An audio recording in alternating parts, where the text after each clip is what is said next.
नमस्कार, आप सभी का स्वागत है टी नाउ स्वदेश पर। मैं हूं आपके साथ प्रशांत पांडे और आप देख रहे हैं मार्केट पर हमारी बेहद खास पेशकश कल की तैयारी। वैसे तो आप सभी दर्शकों को अंदाजा है और आप इस शो के पैटर्न से वाकिफ हैं, लेकिन जो दर्शक हमारे साथ अभी जुड़े हैं, ताज़ा जुड़े हैं, उनकी जानकारी के लिए मैं थोड़ा इस शो के पैटर्न के बारे में आपको बता दूं। तो ये शो दरअसल आपका शो है।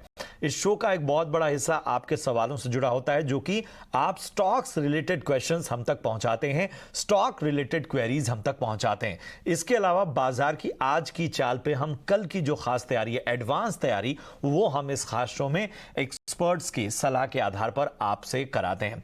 इसके अलावा हमारे पास कमाई का एक वीआईपी सेगमेंट होता है, जहां पर हमारे एक्सपर्ट आपको वो स्टॉक्स बताते हैं जहां कमाई के मौके बनते हुए आने वाले वक्त में नजर आते हैं। इसके अलावा होता है और भी बहुत कुछ, खास विश्लेषण भी हम बीच बीच में करते हैं, कुछ और भी जो शंकाएं हैं उसका भी समाधान ढूंढते हैं। तो ये शो आपका शो है और इतने कम समय में आपने इस शो को जो प्यार दिया है, और चाहे हम सोशल मीडिया पे देखें, हर तरफ जिस तरह के आपके सवाल आते हैं वो बताते हैं कि कितना आप यकीन करते हैं, और हम कोशिश हमारी होती है कि हम उस यकीन पर खरे उतरें। और इस शो में आपको अपना सवाल हम तक पहुंचाना है, बड़ा ही आसान सा तरीका है। ये जो स्क्रीन पर आपके व्हाट्सएप नंबर फ्लैश हो रहा है, इस व्हाट्सएप नंबर पर अपना सवाल भेजिए। जब भी सवाल भेजिए, अपना और अपने शहर का नाम जरूर लिखिए। यही काम आपको सोशल मीडिया पे भी करना है। सोशल मीडिया यानी ट्विटर और फेसबुक। ट्विटर हैंडल को जाइए, हमारे फॉलो कीजिए अगर आपने अब तक फॉलो नहीं किया है। फेसबुक पेज को लाइक कीजिए और #KKT अपना सवाल, और जब भी सवाल पूछिए तो आपको क्या करना है, अपना और अपने शहर का नाम जरूर वहां पर लिखना है। और आज के शो में जो दो खास एक्सपर्ट होंगे जो हमारे साथ जुड़ेंगे, वो हैं निमेश ठाकर साहब, इंडिपेंडेंट रिसर्च एनालिस्ट हैं, और इसके साथ सुमित मूलचंदानी हैं, विघ्नहारा इन्वेस्टमेंट से। आप दोनों हमारे साथ जुड़ेंगे और आपको बताएंगे कि आपकी जो तमाम शंकाएं हैं उसका समाधान क्या होगा, कहां आपको जो है वो खरीदारी के मौके बनेंगे और कहां आपको बेचने का जो है वो मौका बनता है। और सबसे पहले बाजार की ओर बढ़ेंगे। बाजार मई एक्सपायरी का दिन रहा और इस मौके पर बाजार आज तेजी पर बंद हुए। निफ्टी निचले स्तर से करीब 100 अंक सुधरकर 18,321 के पास बंद हुआ। निफ्टी के 50 में से 30 स्टॉक्स जो थे वो हरे निशान में बंद हुए। सेंसेक्स में 98 अंकों की तेजी दिखी और ये 61,873 पर बंद हुआ। निफ्टी बैंक की बात करें तो निफ्टी बैंक भी जो है वो निचले स्तर से करीब 250 अंक सुधर कर बंद हुआ, और आप देख सकते हैं कि निफ्टी बैंक 43,681 के लेवल पर बंद हुआ।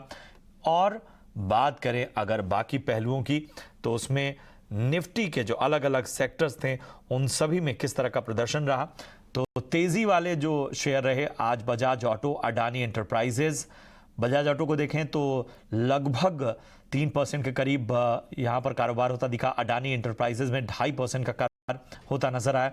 भारतीय एयरटेल 2.5% से ऊपर चढ़ यहां पर इसमें तेजी नजर आई, और आईटीसी जो वो 0.25%। तो निफ्टी के तेजी वाले शेयर रहे।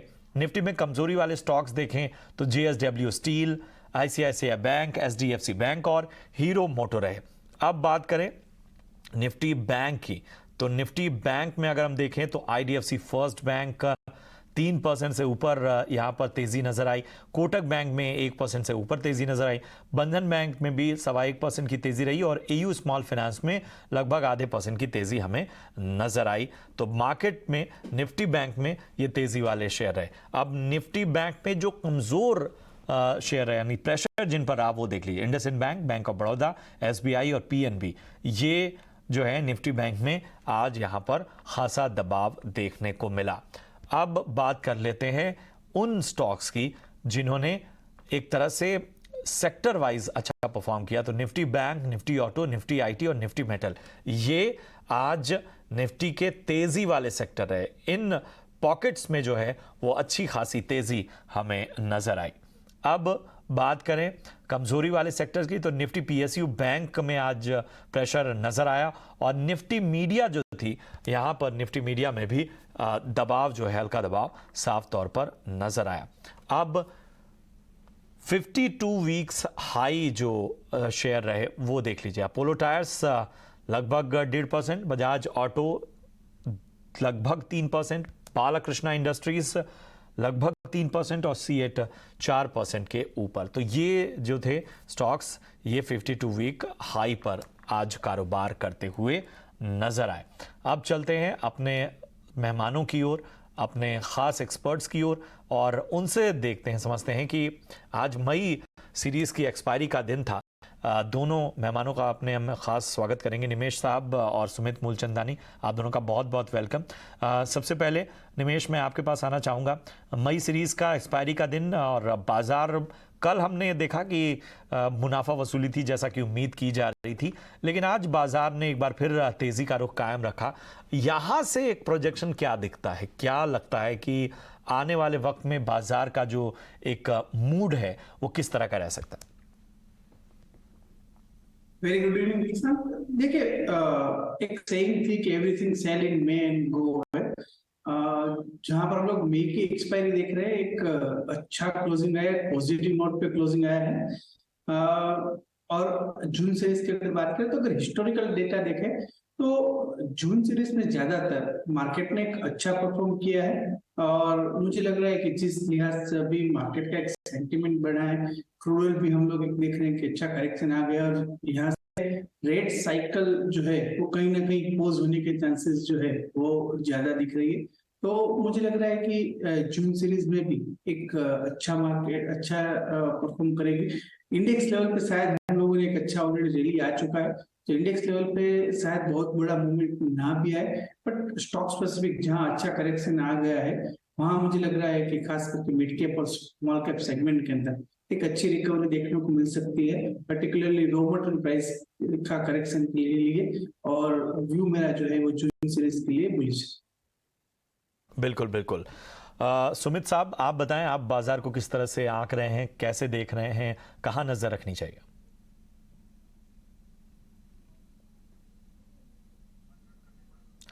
सुमित, गुड इवनिंग अपने आप को प्रशांत अनम्यूट कर लें सर।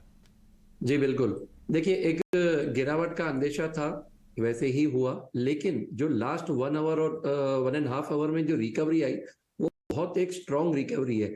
आप अवर्ली कैंडल्स पे देखिए, एक बढ़िया सी बुलिश कैंडल फॉर्म हुई है। तो मुझे लग रहा है कहीं ना कहीं मार्केट एक अपना न्यू हाई की तरफ जाएगा। आप निफ्टी को देखिए, निफ्टी का अभी भी एक छोटा सा रेजिस्टेंस है 18,400 स्पॉट लेवल में। तो जैसे ही 18,400 क्रॉस होगा, हमें एक्सपेक्टेशन है 18,500 ये क्रॉस कर जाएगा और बुलिश मोमेंटम और भी कंटिन्यू रहेगा। देखिए, बैंकों ने भी काफी अच्छी रिकवरी दी थी, उसमें खास करके प्राइवेट बैंक्स ने। तो यहाँ पे आप नजर बनाए रखिए आईसीआईसीआई बैंक पे, कोटक बैंक पे। बिल्कुल बिल्कुल। तो इन सेक्टर्स पर आपको नज़र रखनी होगी, और जो लेवल्स का जिक्र सुमित ने कहा कि वहाँ एक जो है वो नज़र बनाए रखने की आवश्यकता है।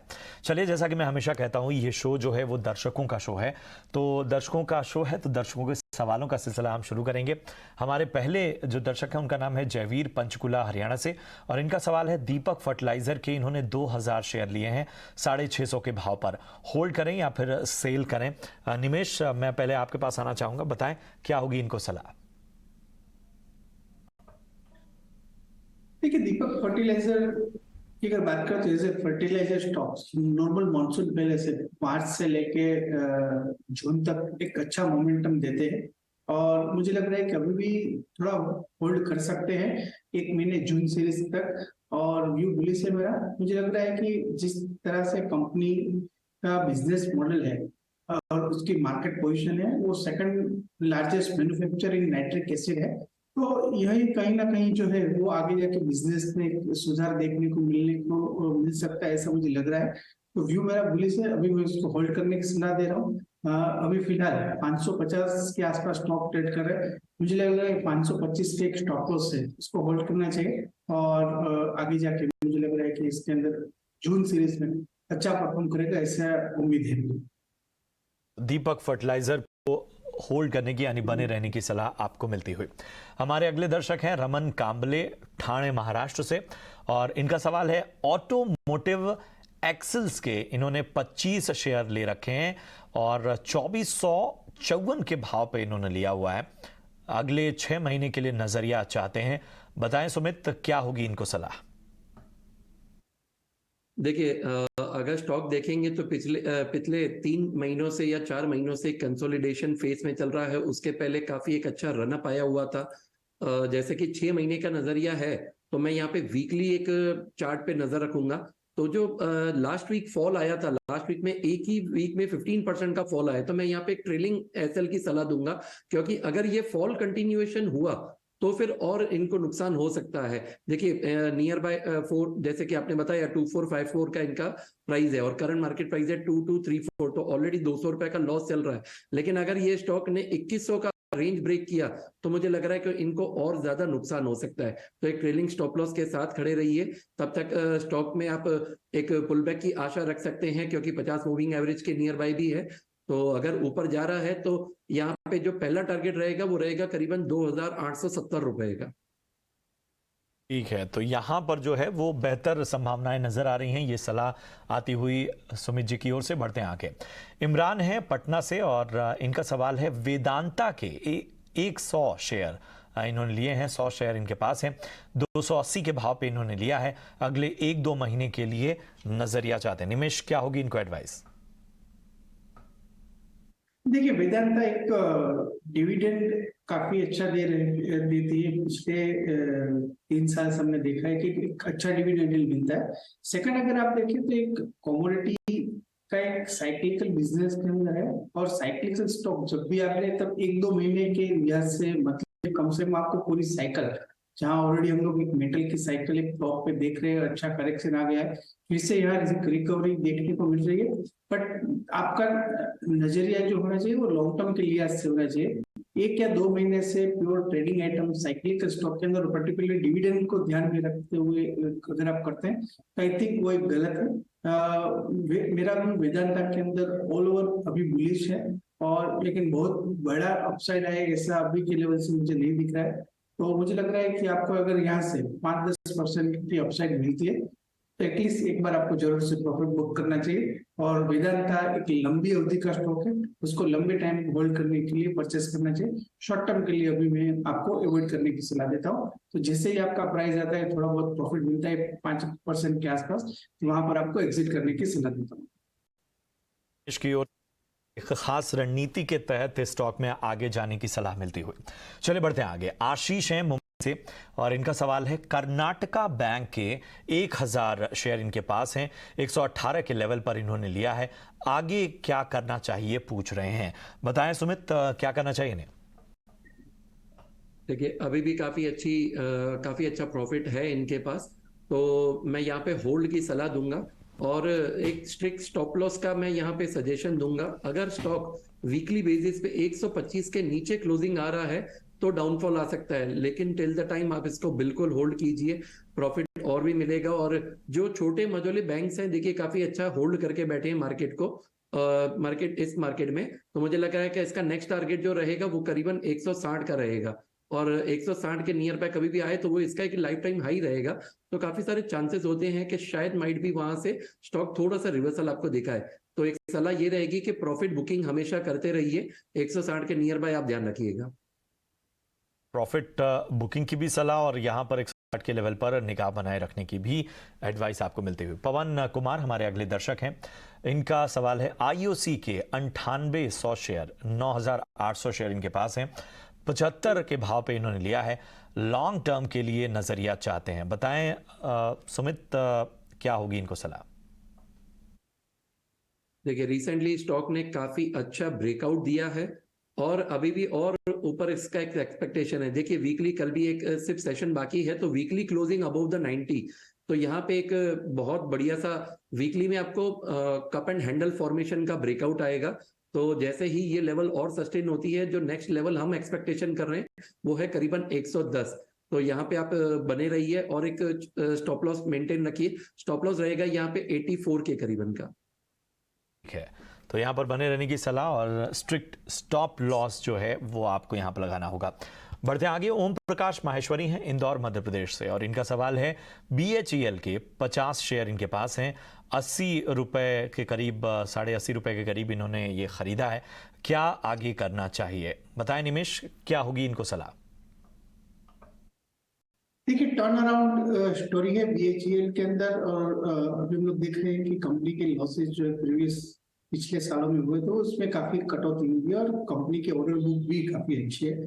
मुझे लग रहा है कि आने वाले दिनों में बीएचईएल एक आउटperform कर सकता है, तो मेरी सलाह उसको होल्ड करने के। मुझे लग रहा है कि एक मीडियम टर्म आउटलुक के अगर ध्यान में रखें तो 120-125 के टारगेट प्राइस बीएचईएल के अंदर बन सकते हैं। तो अभी के लिए मेरा भी बुलिश है और मैं उसको होल्ड करने की सलाह देता हूँ। 120 के आसपास अगेन एक बार रिव्यू करने की सलाह है। बने रहने की सलाह इस वक्त बीएचईएल में आपको। बढ़ते आगे, अनिल भारद्वाज हैं और इनका सवाल है, अर्गो कैपिटल के 300 शेयर इनके पास हैं। 150 के लेवल पर इन्होंने अर्गो कैपिटल के ये शेयर लिए हैं और पूछ रहे हैं लॉन्ग टर्म के लिए नजरिया क्या होना चाहिए। सुमित बताएं। Ergo capital, ji ji, यूजीआरओ, EGRO, sorry Prashant, I'm unable to open the chart, can you? ठीक है ठीक है ठीक है। मैं आपके लिए थोड़ा सा आसान कर देता हूँ। फिलहाल जो है इन्होंने 150 के भाव पे लिया हुआ है और फिलहाल 205 के लेवल पे है जी। ये स्टॉक 16,650 के करीब इन्होंने मुनाफा कमा लिया है। लॉन्ग टर्म नजरिया चाहते हैं ये। देखिए, अगर आप रिसेंटली एक बात करेंगे तो काफी अच्छा एक रनअप आया हुआ था। स्टॉक ने 150 से लेके 220 की जो रन है वो काफी फास्ट ली हुई थी। तो मुझे लग रहा है कि इंडिकेटर बेस अगर आप यहाँ पे देखेंगे तो थोड़ा सा स्टॉक जो है अब ये होल्ड पे रहेगा। तो एक स्टॉप लॉस बना के आप रखिए। इसका जो 50 मूविंग एवरेज है वो करीबन 170 के करीबन है, लेकिन जो रनअप है आप देखिए क्लोजिंग भी आ रही है, वो वीकली क्लोजिंग अबोव द 207 है। तो बिल्कुल यहाँ पे बने रहने की मेरी सलाह रहेगी। अपसाइड में जैसे ही ये फ्रेश जो कल अभी 2 सेशन पहले 225 का हाई बना था, ये क्रॉस होगा तो 250 और 270 ये 2 लेवल्स आपके आ सकते हैं। तो बिल्कुल अब यहाँ पे अपना होल्ड बनाए रखिए, अपना जो है पोजीशन बनाए रखने की सलाह, और जो सलाह सुमित जी ने दी उस पर अमल करें। बढ़ते आगे, हमारे जो अगले दर्शक हैं उनके सवाल की ओर। जितेंद्र सिंह हैं दिल्ली से और इनका सवाल है, एंजल वन के इन्होंने 50 शेयर लिए हुए हैं 1600 के भाव पे, अगले 6 महीने के लिए नजरिया चाहते हैं। बताएं निमेश, क्या होगी सलाह इनको? जी, मेरी सलाह है कि अगर आप कंपनी का बिजनेस मॉडल काफी स्ट्रॉन्ग है और पिछले क्वार्टर का रिजल्ट भी हम लोगों ने देखा था कि एक अच्छा रिजल्ट आया था। हायर लेवल पे आपने एंट्री ली, अभी 1230 के आसपास स्टॉक चल रहा है। एक अच्छा करेक्शन आ गया है, तो मुझे लग रहा है कि अगर आप एवरेज आउट कर सकते हैं तो यहाँ पर एवरेज करने की सलाह है, अदरवाइज आपको होल्ड करने की सलाह है। आने वाले दिनों में जैसे ही मार्केट के अंदर हम लोग देख रहे हैं कि नया हाई बनेगा, एक नया मोमेंटम क्रिएट होगा, वैसे ही रिटेल फ्लो बढ़ेगा और कंपनी का मुनाफा भी बढ़ेगा उसी लिहाज से। तो व्यू अभी मेरा बुलिश है एंजल वन के अंदर, और मैं आपको होल्ड करने की सलाह देता हूँ या एवरेज करने की सलाह देता हूँ ये लेवल पे। ठीक है, तो यहां पर बेहतर संभावनाएं नजर आ रही हैं। खास सलाह, खास स्ट्रेटजी आपको बनाने की सलाह। बढ़ते आगे, प्रमोद कांकरिया हैं नासिक महाराष्ट्र से और इनका सवाल है कि इंजीनियर्स इंडिया के इनके पास 500 स्टॉक्स हैं 77 के भाव पे। सुमित, क्या करना चाहिए इन्हें? देखिए बहुत ही अच्छे रेट पे खरीदा हुआ है स्टॉक। आज भी near to the day high के क्लोजिंग आया हुआ है, और अगर आप 2 दिन में देखेंगे तो स्टॉक ने करीबन 10% का एक फ्रेश मूव दिया है, जो एक फ्लैग एंड पोल ब्रेकआउट जिसको बोलते हैं। तो यहाँ पे हमारा टारगेट था 110 का, जो आज आ गया है, लेकिन आगे और भी इसकी बढ़त बनाए रह सकती है तो 116। लेकिन हमेशा एक बोला जाता है कि booking profit is always better than looking profit. तो सलाह रहेगी थोड़ा आप यहाँ पे प्रॉफिट बुक कीजिए, ना कि पूरी क्वांटिटी, लेकिन 25-30% अपनी क्वांटिटी को प्रॉफिट बुक कीजिए। ठीक है, तो आपको 25 से 30% जो क्वांटिटी है अपने स्टॉक की, उसे प्रॉफिट बुक करने की सलाह। बढ़ते आगे, और अलग अलग प्लेटफॉर्म से आप हम तक सवाल पहुंचाते हैं और यही वजह है कि किसी भी प्लेटफॉर्म के सवाल को शामिल करने की हमारी पूरी कोशिश होती है। यूट्यूब भी उन्हीं में से एक है। यूट्यूब के कमेंट बॉक्स में हम तक बहुत सारे सवाल आते हैं और हम आजकल रोज़ उन सवालों को भी ले रहे हैं। तो अब यूट्यूब के क्वेश्चंस लेते हैं, वहाँ की क्वेरीज लेते हैं। फैयाज खान है और इन्होंने पूछा हुआ है यूट्यूब कमेंट बॉक्स में हमसे, पेटीएम के 120 शेयर इन्होंने लिए हैं 730 के भाव पे, आगे क्या रणनीति अपनानी चाहिए? इनका एक और सवाल, उस पर मैं आऊंगा, लेकिन निमेश पहले पेटीएम पर अपनी राय दें।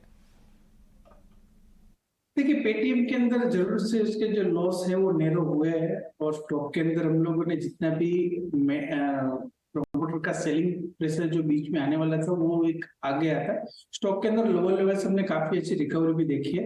मेरा मानना है कि स्टॉक के अंदर अभी ये लेवल से एक कंसोलिडेशन का फेस आना चाहिए। आगे मार्केट को अगले नेक्स्ट 2 या 3 क्वार्टर के जो रिजल्ट है उसके ऊपर उसकी व्यू रहेगा। बट अभी के लिहाज से मुझे लग रहा है कि स्टॉक के अंदर मोमेंटम ऐसी पॉसिबिलिटी कम लग रही है, और यहाँ कहीं ना कहीं एक अच्छी रिकवरी बाद स्टॉक कंसोलिडेट होगा ऐसा लग रहा है। और आगे के क्लू मिलने के बाद, रिजल्ट के बाद स्टॉक के अंदर आगे का मोमेंटम मिलेगा। तो फिलहाल मेरा व्यू जो है वो कोशिश है। मुझे लग रहा है कि स्टॉक के अंदर अगर एक बार एग्जिट करना हो तो एग्जिट कर सकते हैं। ठीक है, तो यहाँ पर एग्जिट करना चाहते हैं तो एग्जिट कर सकते हैं। एक और सवाल है इनका MTNL को लेकर। 500 शेयर इनके पास हैं, 30 रुपए के भाव पे MTNL के शेयर इन्होंने ले रखे हैं। क्या इस पे आपकी एडवाइस होगी निमेश? सॉरी, कौन से प्राइस पे लिया हुआ है? इन्होंने 30 रुपए के भाव पे लिया है, 30 रुपीज। ओके, स्टॉक के अंदर अभी 20 रुपए के आसपास स्टॉक चल रहा है, काफी करेक्शन है। मेरी सलाह है कि आप ये लेवल पे होल्ड कीजिए, और अराउंड 24-25 के आसपास है तो वहां पर भी मेरी एग्जिट की सलाह है। एक और थोड़ा सा आप इंतजार कीजिए, थोड़े ऊपर के लेवल्स पर, वहां पर एग्जिट करने की आपको सलाह। पुष्पेंद्र कुमार है रोहतक से, और इनका सवाल है किर्लोस्कर फरोज के इन्होंने 100 शेयर लिए हुए हैं और 412 के लेवल पर इन्होंने ये स्टॉक परचेज किया हुआ है। आगे क्या करना चाहिए पूछ रहे हैं, बताएं सुमित, क्या आपकी सलाह होगी किर्लोस्कर फरोज पे? किर्लोस्कर कंपनी के जो दूसरे स्टॉक्स भी देखिए काफी सारे अच्छे रनअप है। इसी तरह से किर्लोस्कर फेरोस ने भी काफी अच्छा रनअप दिया हुआ है। रिसेंटली देखिए 340 का मूव जब से स्टार्ट हुआ था, इस स्टॉक ने 480 का टच किया था। थोड़े टाइम के लिए बिल्कुल ये कंसोलिडेशन फेज में है, लेकिन ओवरऑल जो मोमेंटम है वो बिल्कुल पॉजिटिव है। तो जब तक स्टॉक अपने 400 के प्राइस के ऊपर सस्टेन कर रहा है, बिल्कुल ये अच्छा रनअप दे सकता है। अपसाइड में अगर अभी फ्रेश टारगेट देखें, जैसे ही ये 460 470 का अपना जोन क्रॉस करेगा, 550 will be the next target. तो बिल्कुल 400 की एक स्टॉप लॉस से आप बने रहिए स्टॉक में। बिल्कुल, तो स्टॉक्स में बने रहने की सलाह आपको। शाहीन है जम्मू कश्मीर से, और इनका सवाल है कि हीरा एनबीए में इन्होंने 145 स्टॉक्स लिए हैं। जी हाँ, हीरा एनबीए में इन्होंने 145 स्टॉक्स लिए हैं, इस 370 के भाव पे इन्होंने लिया है। क्या होगी इनको सलाह निमेश? स्टॉक का नाम स्पेल करेंगे? HERA NBA।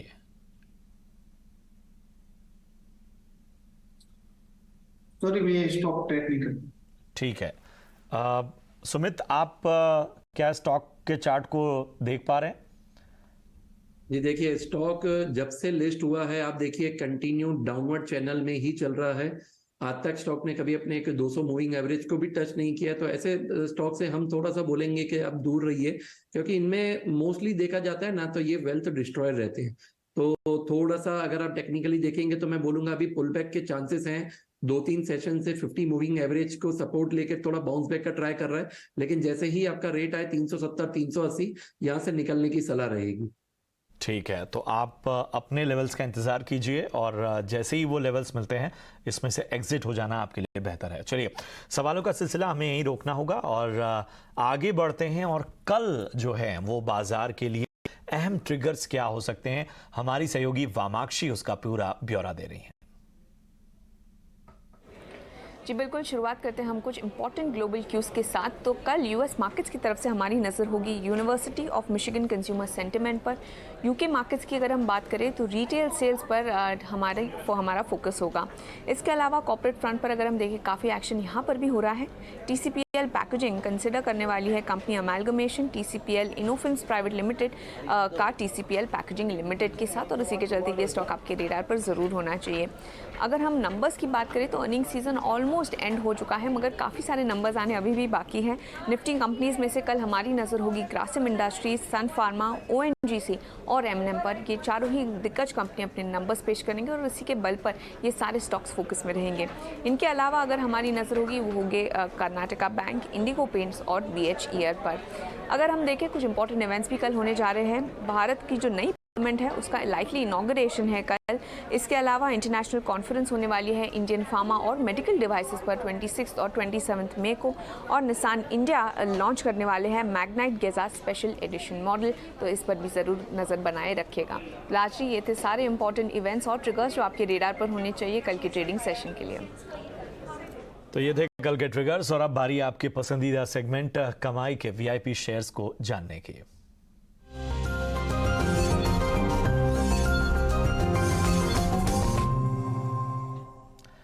तो सबसे पहले निमेश, मैं आपके पास आना चाहूंगा। आप बताएं आपके पिटारे में आज VIP स्टॉक्स के लिहाज से क्या है? देखिए, VIP स्टॉक के अंदर मैं आज जो रिकमेंड दे रहा हूँ वो भारतीय एयरटेल का रिकमेंड दे रहा हूँ। स्टॉक की अगर बात करें तो कंपनी की बिजनेस पोजीशन काफी स्ट्रांग है और लीडिंग टेलीकॉम ऑपरेटर है। पिछले क्वार्टर के जो रिजल्ट आए थे, रिजल्ट के अंदर काफी अच्छा ग्रोथ देख रहे थे। EBITDA ग्रोथ भी अच्छा देखने को मिला था, अराउंड 52% का। मुझे लग रहा है कि जिस तरह से 5G रोल आउट हो रहा है और इंडिया के मेजर सिटी के अंदर भी 5G स्टार्ट हो गया है, तो जैसे आने वाले 6 महीनों के अंदर 5G रोल आउट होता है, मुझे लग रहा है कि कंपनी के मार्जिन में और भी इजाफा होगा और कंपनी की ग्रोथ बेटर हो सकने की उम्मीद है। तो भारतीय एयरटेल ये लेवल से मैं खरीद करने की सलाह देता हूँ। 790 का एक स्टॉप लॉस रखना रहेगा और आने वाले 3 से 4 महीने में मुझे लग रहा है कि स्टॉक 890 से 950 तक का टारगेट प्राइस आ सकता है। तो भारतीय एयरटेल के अंदर मेरा पुलिस है और उसके अंदर मैं खरीदी करने की सलाह देता हूँ। सुमित, आप बताएं आपकी चॉइसेस क्या है? देखिए, मेरा पहला स्टॉक रहेगा टाटा एलेक्सी। टाटा एलेक्सी देखिए ऑलमोस्ट काफी 6 से 8 महीने से एक बिल्कुल बंद जैसा स्टॉक आप बोल सकते हैं कि कोई मूवमेंट खास नहीं थी, लेकिन पिछले 1 महीने से स्टॉक ने काफी अच्छा मूवमेंट पकड़ा है और आज भी स्टॉक जो था one of the top gainers था। 3 to 4% का F&O, तो यहाँ पे और भी बढ़त बन सकती है। आप नेक्स्ट 1 से 2 महीने का नजरिया लेके यहाँ पे बाय कर सकते हैं। 7260 करंट मार्केट प्राइस है। टारगेट रहेगा 8200 एंड 8720। आप यहाँ पे स्टॉप लॉस बना के रखिए 6645 का। जो दूसरा स्टॉक है वो है डीवीज लैब। देखिए, एक बहुत बढ़िया सी ट्रेंड लाइन है। ट्रेंड लाइन ऑलमोस्ट आप देखेंगे तो लास्ट 1.5 साल की ट्रेंड लाइन का ब्रेकआउट आया हुआ है। रिटेस्ट कैंडिडेट है और पिछले 3 से 4 सेशन में मोमेंटम काफी अच्छा बना हुआ है। तो यहाँ पे आप करंट मार्केट प्राइस से बाय कीजिए। 3435 का करंट मार्केट प्राइस है। स्टॉप लॉस रहेगा 3210 का। अपसाइड में टारगेट है 3920 4210। ठीक है, तो इन स्टॉक्स पर VIP सेगमेंट में नजर रखिए जहां पर कमाई के मौके बनते दिखेंगे।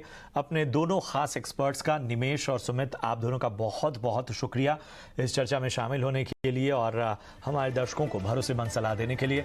फिलहाल कल की तैयारी की पूरी टीम को दीजिए इजाजत। आप देखते रहिए ET नाउ स्वदेश। नमस्कार।